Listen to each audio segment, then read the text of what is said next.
Dear all, in the last video we discussed a band pass filter. In this video, let us understand the concept of all pass filter. As the name suggests, an all pass filter passes all frequency signals or components of the input signal without any attenuation. All the signal frequencies will be passed by the filter. In band pass filter, only a band of frequencies will be passed. Here all the frequency signals will be passed. When signals are transmitted over a transmission line, such as telephone wires, they undergo some change in the phase. To compensate for these phase changes, all pass filters are used. All pass filters are also called as delay equalizers or phase correctors. Now the circuit here shows the all pass filter. You can observe this. The input signal is applied to both the non-inverting and also inverting terminal. This is the specialty here. In the earlier filters like low pass, high pass and also band pass filters, input signal is applied only to either the non-inverting or the inverting terminal of op-amp. But in this case, the input signal is applied to both the terminals, that is inverting and also non-inverting terminals of op-amp. Now we want to prove that this circuit acts as all pass filter. So then, if you want to pass all the signal frequencies from input to output, then the gain of this circuit must be 1. When gain is equal to 1, output is equal to input. That means all the signals will reach the output without any attenuation. Now that we need to prove mathematically, and we need to show that this acts as all pass filter. To analyze this circuit, it is very important that we need to assume that you have two inputs, because as per the circuit diagram, so input is applied at this point as well as at this point. So to find the output voltage, it is better to apply superposition theorem. So superposition theorem is applied whenever you have multiple inputs or multiple sources.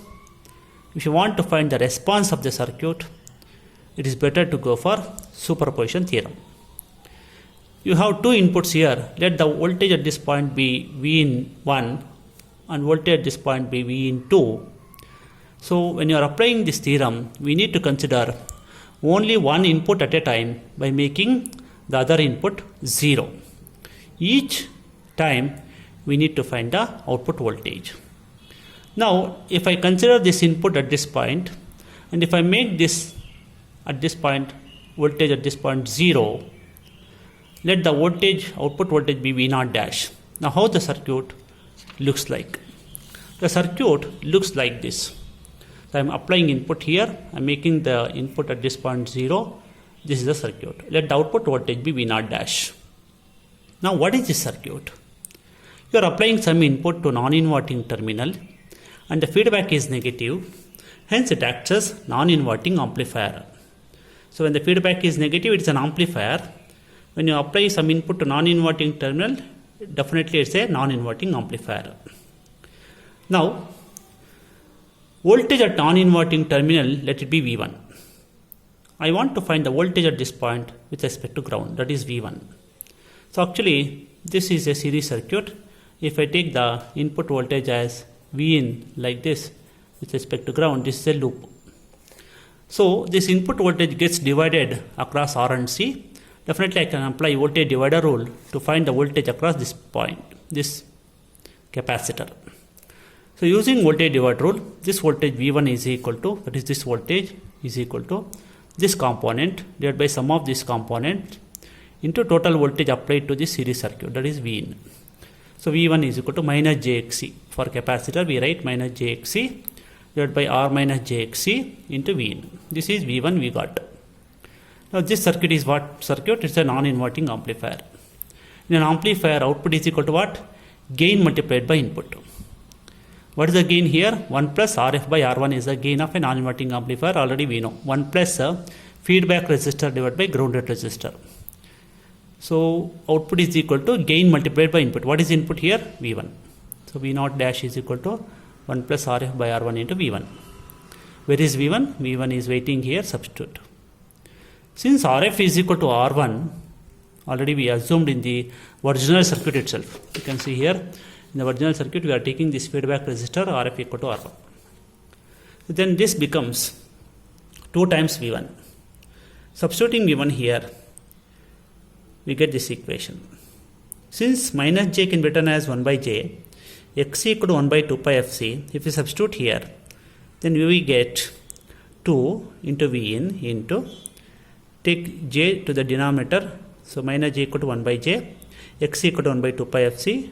Similarly in the denominator, r, it becomes plus because we are taking to the denominator 1 by j 2 pi fc. Now let us take the LCM in the denominator. If you take LCM in the denominator, 2 pi fc, then 2 pi fcr plus 1 it becomes here, numerator write it as it is. Then j2 pi fc, j2 pi fc in the denominators but cancelled. We get V0 dash equal to 2 Vin into 1 plus j2 pi fcr. That is, when we consider input at non-inverting terminal, output voltage V0 dash is given by this equation. This is case 1. Case 2, what we have to do? Now we have to consider the input at this point and I have to make voltage at this point 0. Case 2. So case 2 is given by this one. I am considering, you can see here, I am making this ground and I am applying input here, interchange. This is a circuit diagram. Then, what is this circuit? You are applying input to inverting terminal and feedback is negative. Hence, the op amp acts as inverting amplifier. In case 1, it is acting non-inverting amplifier. In this case, it is acting as a inverting amplifier. So, as usual, what is the gain of an inverting amplifier?